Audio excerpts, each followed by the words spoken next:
وقال لهم نبيهم إن آية ملكه أن يأتيكم التابوت فيه سكينة من ربكم وبقية مما ترك آل موسى وآل هارون تحمله الملائكة إن في ذلك لآية لكم إن كنتم مؤمنين. وقال لهم نبيهم إن آية ملكه أن يأتيكم التابوت فيه سكينة من ربكم وبقية مما ترك آل موسى وآل هارون تحمله الملائكة.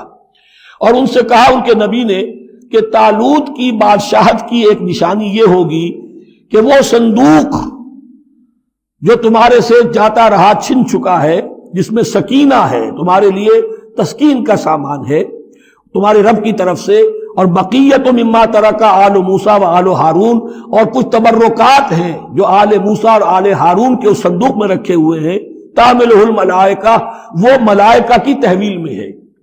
اب ان کی بادشاہی کی علامت کے طور پر وہ صندوق تمہارے پاس واپس آ جائے گا۔ اصل میں یہ تابوت سکینہ جو ہے یہ ان کا ایک بڑا لکڑی کا صندوق ہے، اب بھی ہے، ان کا دعویٰ ہے کہ موجود ہے، اور مسجد اقصیٰ کے نیچے جو سرنگ ہے اس میں موجود ہے۔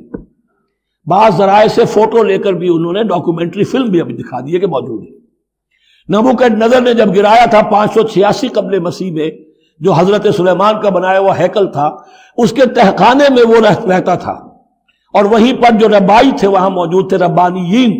تو جب گرایا گیا ہے اس کو، ہیکل کو، تو اسی میں وہ دب گئے ہیں، لیکن وہ چاروں طرف سے جو بھی تہخانہ تھا بند ہو گیا ہوگا، اور وہاں پر ان کی لاشیں بھی ہیں اور تابوت سکینہ بھی ہے۔ لیکن ہوا یہ تھا کہ جب ان کے پڑوسی ملکوں نے انہیں شکستیں دی تو وہ تابوت سکینہ بھی چھین کر لے گئے۔ اب اس میں گویا کہ ان کے لیے بہت بڑی بات تھی کہ ان کے لیے کم سے کم ایک دل کی روحانی تسکین کا سامان تھا۔ ہمارے پاس حضرت موسیٰ کے تبرکات ہیں، عصائے موسیٰ اس میں ہے، رکھا ہوا ہے، اب بھی ہے۔ اسی طریقے سے اس میں وہ جو جن تختیوں پر تورات لکھی ہوئی دی گئی تھی حضرت موسیٰ کو، وہ موجود ہے، ان کے کہنے کے مطابق اب بھی ہے۔ تو اس طریقے سے ان کے لیے تسکین ہوتی تھی، جیسے کہ مسلمان کو خانہ کعبہ کو دیکھ کر تسکین ہوتی ہے، تو فرمایا اس میں تمہارے لیے سکینت بھی ہے، اور تمہارے آل موسیٰ اور آل ہارون کے تبرکات بھی ہیں۔ تحملہ الملائکہ، اس وقت وہ ملائکہ کی تحویل میں ہوا یہ کہ جہاں وہ تابوت لے گئے ان کے دشمن، وہاں پلیگ آ گئی۔